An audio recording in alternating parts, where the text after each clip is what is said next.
Good evening, everyone, and welcome to tonight's Education Joint Committee. Oh, that's a bit of an echo there. Thank you. My name's Councillor Kamaljeet Kaur Nagpal, and I'll be chairing this evening. We've had apologies from Councillor Quansah, Councillor Midder, and Councillor Stafford. And Councillor Julian Gallant is here this evening and substituting for Councillor Stafford.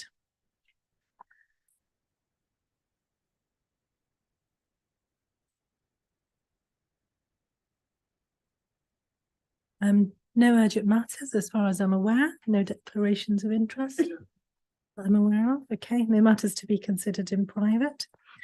The minutes of the last meeting, they agreed? Yes. Thank you. Okay, so moving on to item 6 then. Actually, before we start, I wonder if we should just do a quick round of introductions, because there are definitely a couple of faces in the room that I haven't met before. So I've already introduced myself. I'm Councillor Kamaljeet Kaur Nagpal. I am Matt Milovanovic, teacher and rep at Norfolk High School. Neetu Mali, teacher, rep and assistant divisional secretary for NEU. Julie Lewis, Director for Learning Standards and School Partnerships. Tamara Quinn, Assistant Director for Planning and Resources. Mark Nelson, Head of Schools HR Consultancy. Makisha Grant, Democratic Service Officer. Yep, Councillor Julian Gallant, I represent Ealing Broadway Ward. Thank you, everyone. Right, now on to item 6. Impact of Department for Education funding miscalculation. I believe, Tamara, you're going to speak to this item. Included in the minutes of the last meeting was a request for an update on the Department for Education's miscalculation and the impact on school funding for 24-25. So that was taken to Schools Forum in November for an update. And there's a union rep on Schools Forum as well. That report is published. I can share the link around if that's of interest to anybody. So in the summer, the Department for Education published its school funding arrangements for the next financial year. The local authority initiated a consultation, which is part of the usual annual cycle, in September. In October, the DfE announced that they had miscalculated their funding allocation and over-allocated their settlement from Treasury, and provided an update to those allocations. Initially, there was expected to be a 2.4% increase to funding, and as a result of the miscalculation, that was reduced back down to 1.4%. For Ealing, that equated to £2.5 million of funding across schools, which at a school level for primary was around £50 per child, and for secondary £60 per child. And on average, that would equate to 20k per primary school and 50k per secondary school. As part of the decision making for the 24-25 financial year, the council will be updating Forum on the local funding formula based on the overall allocation that the borough has received from the Department of Education based on the updated funding amounts. And indicative allocations for schools are included within that report as an appendix. That report is also public. It's available online as part of the School Forum papers. Are there any questions? Yeah, Through the chair, please. Matt. Yeah. Thanks, Chair. Not so much a question, just something to know. We'll also pick up on it in item 8, so I won't dwell too much. Just given what you've talked about with the miscalculation, also coupled with unfunded pay rises for support staff and falling role for primary schools, we are concerned about risk of redundancies with certain schools. We'll pick up more on it in item 8, but I just wanted it noted here in response. Thanks. Okay, thank you, Matt. Any other contributions?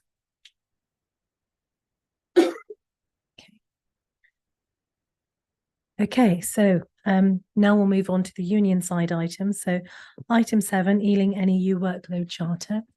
Who's going to be speaking to this? Me, one? yeah. Okay, go for it, Neetu. So Stefan's invited the head teachers head teachers that have agreed on this pilot scheme to attend a meeting on the 9th of January.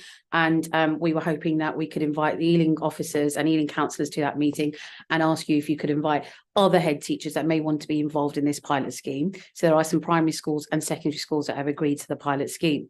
Now, there's a generic process that we're going to put forward to the head teachers of this pilot scheme, which is going to be to agree a survey with the head teachers before the pilot is started, and it's launched with the members to get them to answer questions about the workload. So it's agreed by the school. It's then launched to those members. Then a working party groups are set up in those schools to decide how and in what way the areas of workloads is going to be reduced. Then school actions the workload reduction based on those working parties. And then we relaunch the survey again. And what we would like to do as the NEU would like to award badges to those schools that are able to show improvement in their reduction of workload. So that's the process, basically. So we would like to invite other head teachers or other schools that would like to get involved. Thank you. Thanks, Neetu. Julie, would you like to respond to that, please? Yeah, thanks, Neetu. Yeah, just to say that one of our senior officers in the Ealing Learning Partnership will be attending that meeting. I understand that there are 15 schools, 10 primary, 3 secondary and 2 special schools that are keen to be involved in the pilot. Obviously, it's very timely because the DfE's just published its workload reduction task force initial recommendations. So that really does give us some sort of substantial areas to work on. And I note that some of the areas for further consideration noted in that DfE publication are areas that we think the partnership is well ahead on anyway, particularly looking at the unintended consequences of the accountability system and the work that is underway in Ealing and has been for some time on developing school-to-school peer review and support, peer inquiry models, which I've set out in previous meetings, so I won't go through those again. So yes, we will be supporting the work that comes through the pilot. I always think with a pilot, probably 15 is about the right number. You can really get your teeth into some of the strategies and see what kind of impact those have. And we're obviously keen to disseminate and share the work of our pioneer and leading schools in terms of this agenda. And we will continue to do that through our head teacher meetings and also through our annual conference, which is scheduled for the 21st and 22nd of March.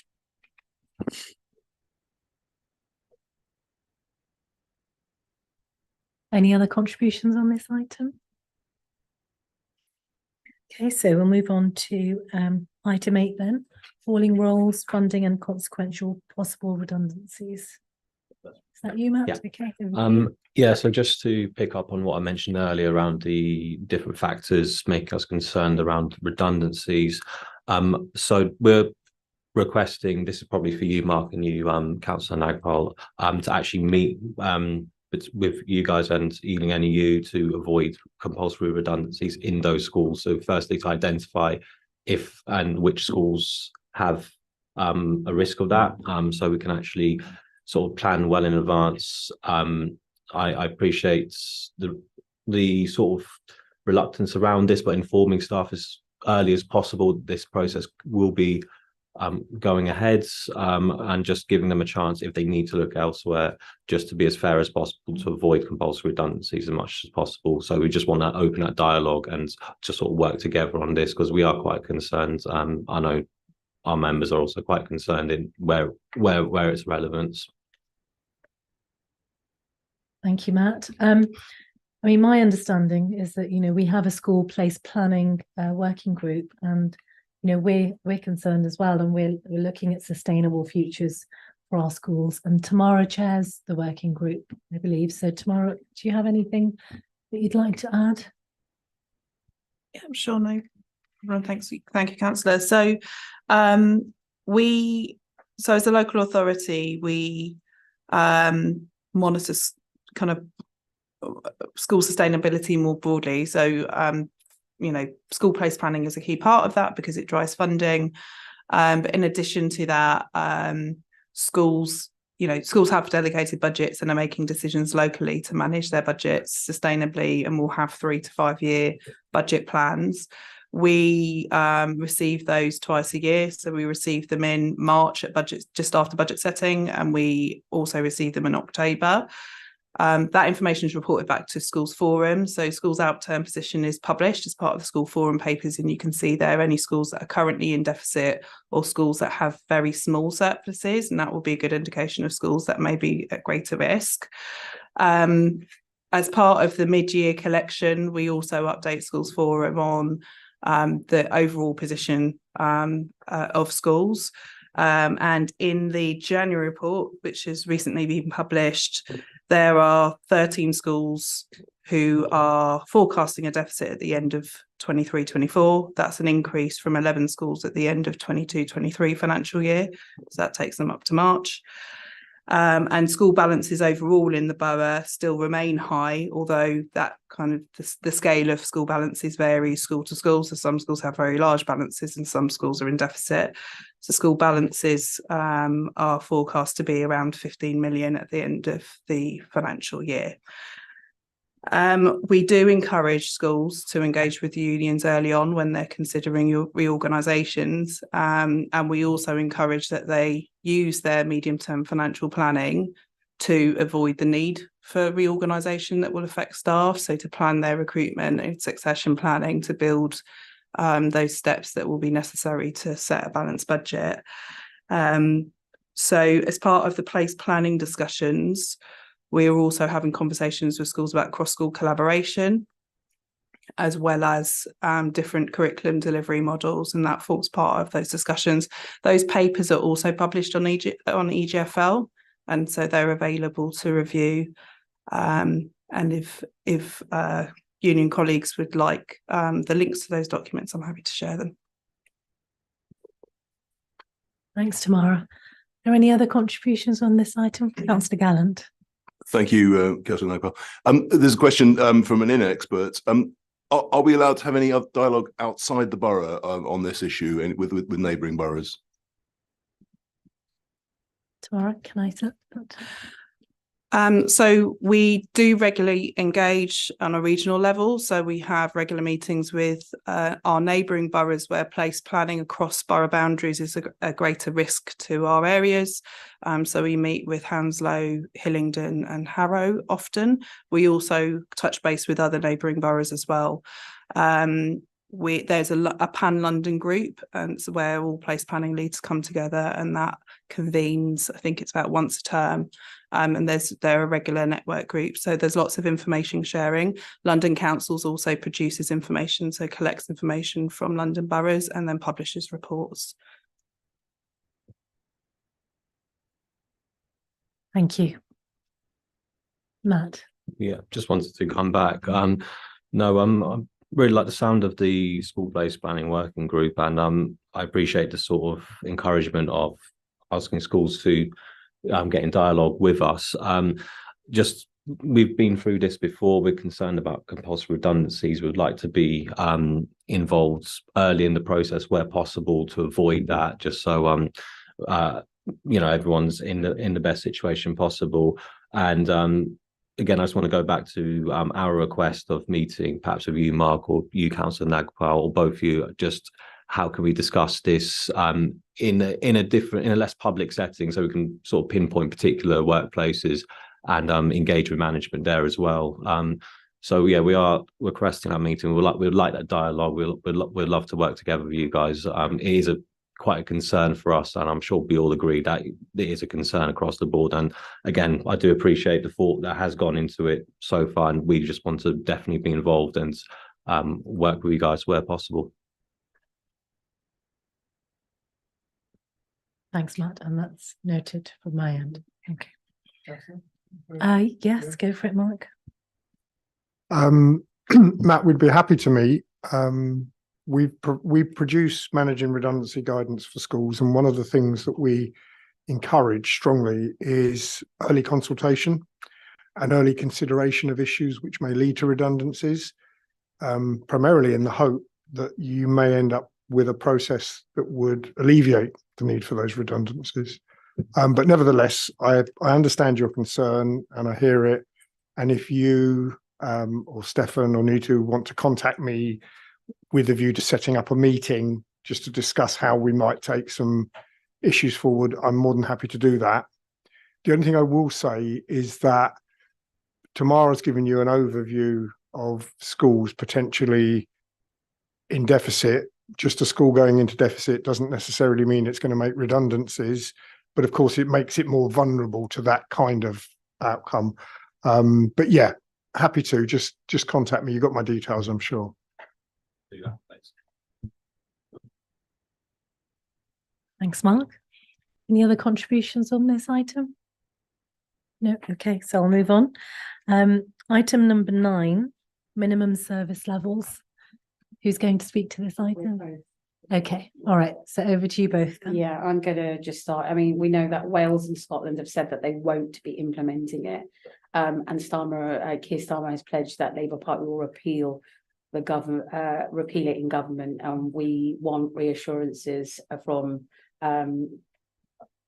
Councillor Nagpal that here and now, if that they will also refuse to implement the minimum service levels that have been rejected and repealed by Wales and Scotland. Okay, so currently this is going through a consultation, is my understanding. So I think until we know the outcome of the consultation, I'm not sure what more I can say at this point. I think what would be good is if we could have the outcome of the consultation first, and then at that point can work out, you know, what the proposal would be. So I would be keen to get to the other end of the consultation, I think, first. Do we know how long this consultation process is? I might need to just refer to officers. Oh, yeah. 30th of January, that's right. Yeah. Matt. Yeah, thank you, Chair. Yeah, the reason why we asked this because we have highlighted 2 areas who've already said they won't implement it. It is Labour Party policy not, to go against it. I do appreciate there is a consultation process, but we already have a precedent of council leaders and regional leaders who said they won't do it. Are we asking you to do it here and now and get that in writing as well? That would reassure a lot of our membership and the education workforce in the borough. So that's why we are asking it here and now, and I am asking it again myself. Yeah. Okay, so I mean, Matt, I would encourage schools to respond to the consultation, Ealing schools, but certainly, as I've said, I'd be keen to know. I mean, the consultation closes in a couple of weeks. I'd like to just get to the end of that before and know what the outcome is first.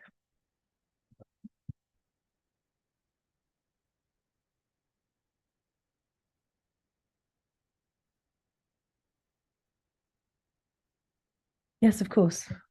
Given that it's only a couple of weeks, can we get in contact again and discuss it further? Of course. I mean, you mentioned a meeting earlier, and I'm, you know, Mark's already agreed to meet, and I'm happy to meet, and I'm sure we could discuss it at the meeting at the other end of the consultation. I think would be best. Yeah, Mark? Just for context, I'm sure Nita and Matt, you probably know this, the legislation on minimum service levels has been passed. Parliament has passed it. The issue now is for the different sectors, one of which is education, to look at how or if that could apply to them. So the consultation that's been referred to is a consultation being undertaken by the Department for Education. So what it has done is published a paper which is readily available online, and it said, here's some thoughts to consider. Here are some possible options or models if we were ever to think about doing this. And this is where we think the responsibility may lie. And that interestingly includes with schools. Schools will have some responsibility in this. So I just wanted to put into context that what's happening at the moment in the education sector is that the Department for Education is consulting with stakeholders on some potential models. And I'm sure those stakeholders would include the NEU. Absolutely sure.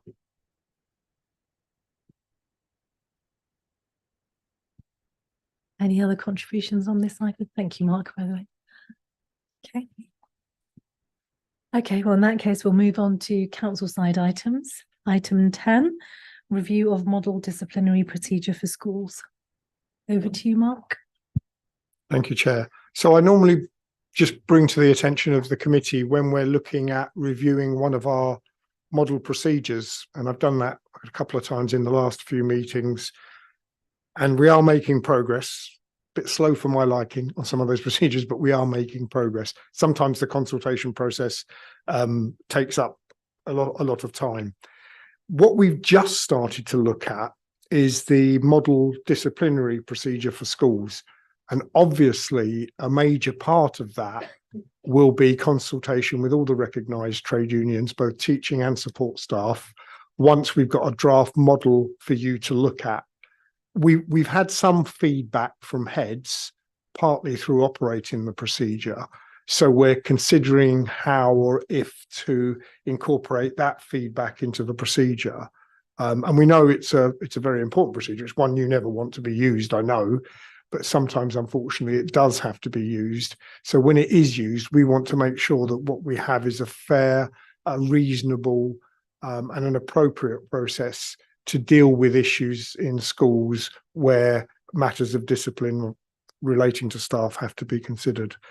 So I would hope, in terms of time frame, I would hope to be able to come back to the trade unions around half term. And the reason it's put back a few weeks is because we've got other model policies in the consultation machine, which I would rather get through and over the line first. There's a couple there. So once we've done that, we'll then release another one. And that's going to be the next one in line.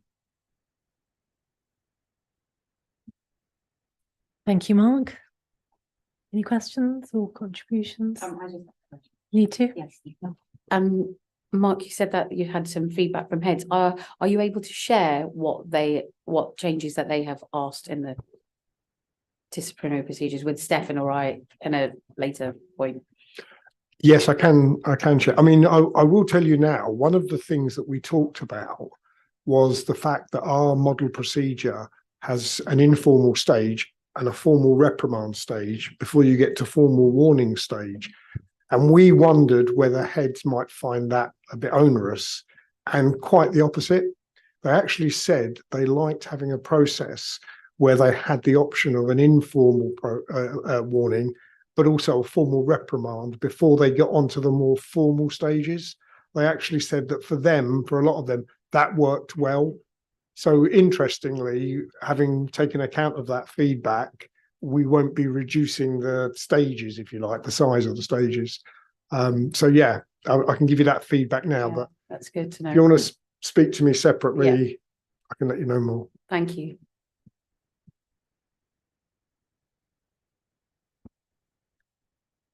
Any other contributions? Okay, I'll move on to item 11 then. School Teachers Review Body remit letter from the Secretary of State for 2024. Over to you, Mark. Thank you, Chair. Colleagues I hope on the union side will have seen or be aware of the letter, was issued incredibly late on the 20th of December.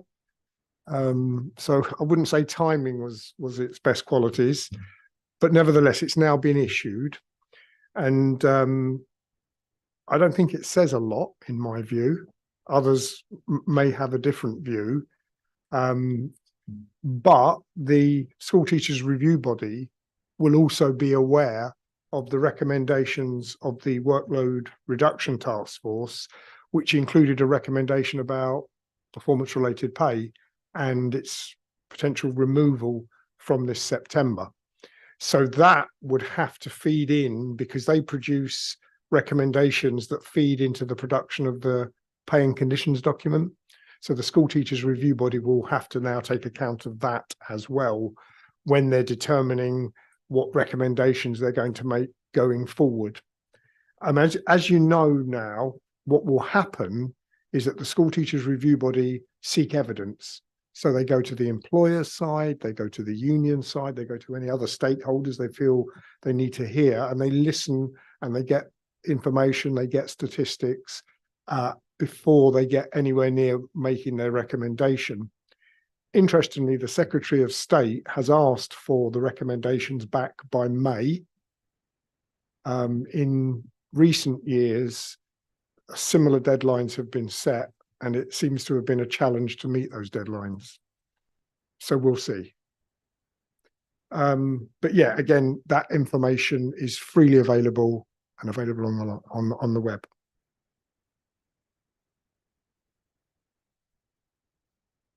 Any contributions on this item, Matt? Yeah, thanks, Mark. I was actually going to bring up the very same thing, workload task force, performance related pay. So I'm glad you raised it. From your understanding, how far along is it? Is it something is it a recommendation? Is it something they want to implement? And if so this is probably more for the politicians in the room, would Ealing recommend to schools to remove PRP? So actually recommend schools remove it. The workload task force has discussed it, because I think that would certainly be a positive step from our end. Mark? So it's a recommendation. It's been accepted by the government. So they've said that in their document. They've accepted the recommendation. I don't see them going back on that now. It would be quite a U-turn, wouldn't it, to suddenly say, oh, we've changed our minds again. So the issue is more about what will replace it. So this group, this task force, which includes, as you know, members of the trade unions, one of their remits for the coming weeks and months is to come up with a replacement for the current performance-related pay system. And we're told that they're hoping to have something ready in the spring. The spring, of course, is a long period, isn't it? Could argue it starts end of March, beginning of April, might stretch into May. So they realise that in order for it to go in September, you've got to have realistic and workable proposals in place 2 or 3 months before, because schools will have to put that into their planning cycle. I'm sure you'll expect, I mean, good performance management is still essential for any institution. The issue here is about delinking it from pay and having in its place something that both helps and supports with managing the performance of staff, and is seen, I would suggest, probably as something that helps develop and supports them a lot as well. So I'd be very interested to see what replaces it. I mean, as you will both know, being teachers, we haven't known, it seems it's been there for a long, long time, this performance related pay thing. So you're now going to have to decouple it. And what that looks like, I'm going to be very interested to see. But at the moment, I'm afraid I don't have any crystal ball gazings for you. Sorry, can I say something on that then? Mandy, can I just firstly say I'm really sorry that I didn't come to the screen when we were doing the round of introductions. So Oh, don't worry. before you Before you speak, maybe if you just introduce yourself. Yeah, so I'm Yeah. Mandy Hudson, I'm at the Ellen Wilkinson School, and I'm on the NEU side of the, delegation. So yeah, so around performance related pay, I mean, I think in some ways, education staff are very happy to see it go, but I think we're also very nervous about what it will be replaced with. And just listening to what Mark's been saying now, I think it will just add a further delay and excuses for the government to start to just not be clear around teachers' pay for longer, because we as the NEU were definitely waiting for the STRB report to come through, and I just feel it adds to that. So I mean, maybe just far too cynical and suspicious, but I think as a teacher of 36 years, I do remember what it was like before performance related pay, and teachers and other educators did manage to actually serve our children well. So I think we can certainly carry on doing that without the sort of carrot and stick version that perhaps it was introduced for. But very early on, I mean, decades ago now, other countries that took on performance related pay for its education workforce dropped it. So in many ways, the UK are behind in that respect, I think, as well. So I think it's good to see it go, and I wonder what will replace it, and I suspect that with this current government, whatever replaces it won't actually be very much used to furthering the purposes of education. Really. Thanks. Thanks, Mandy. Any other contributions on this item? Okay, so I'll move on to the final item, item 12, pregnancy and family leave. Mark? Thank you, Chair. So regulations have been laid before Parliament, which will be enacted to come into force on the 6th of April this year.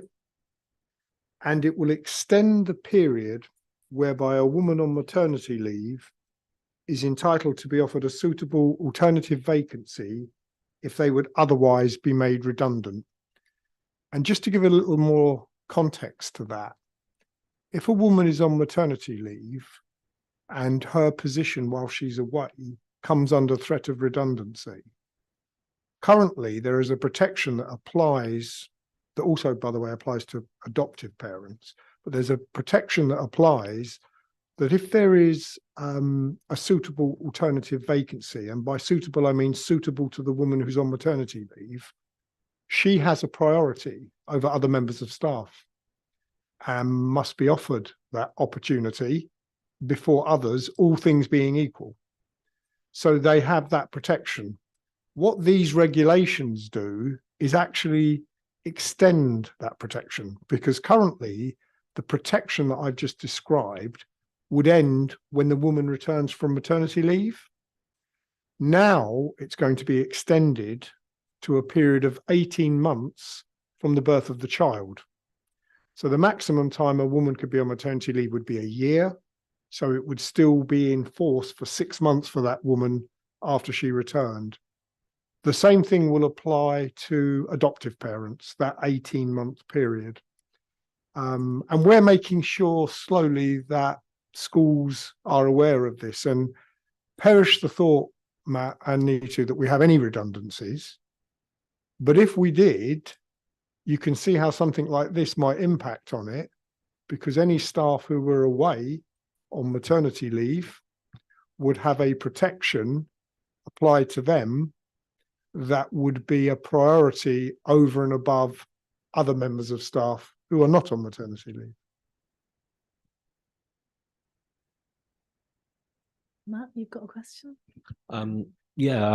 Firstly, we welcome that. That sounds very good from our end.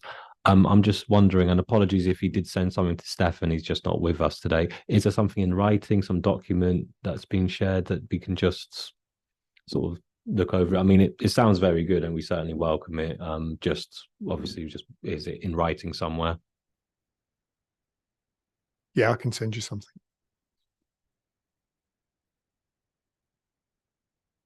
I can't, oh, need to? Would that be in the maternity policy that the maternity teachers will receive? So I mean, having had 2 kids, I had a maternity policy would that be included in that so they were aware of this change?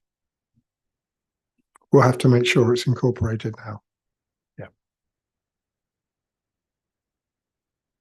Sorry, could you just tell me Councillor- when is this Councillor change? Gallant. Thank you, Chair. When is the change actually to be implemented? Is it- April. April, right.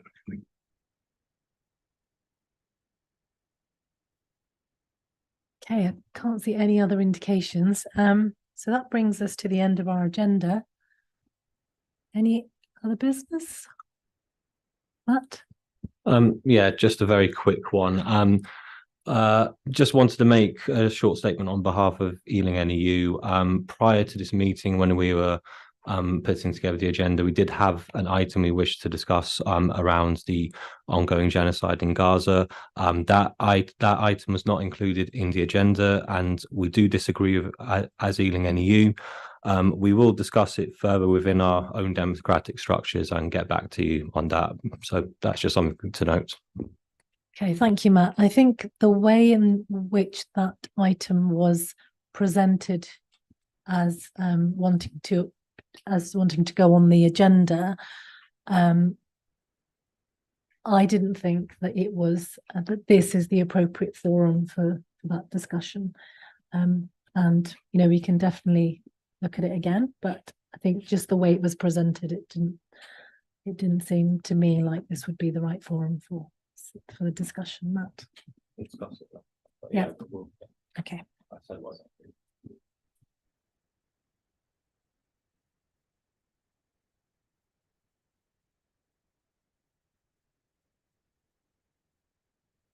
That brings us to the end of the meeting. The next meeting date is not yet set, so I'm sure when we know when that is, it will be circulated. And that's it. So have a good evening, everyone. Thank you very much.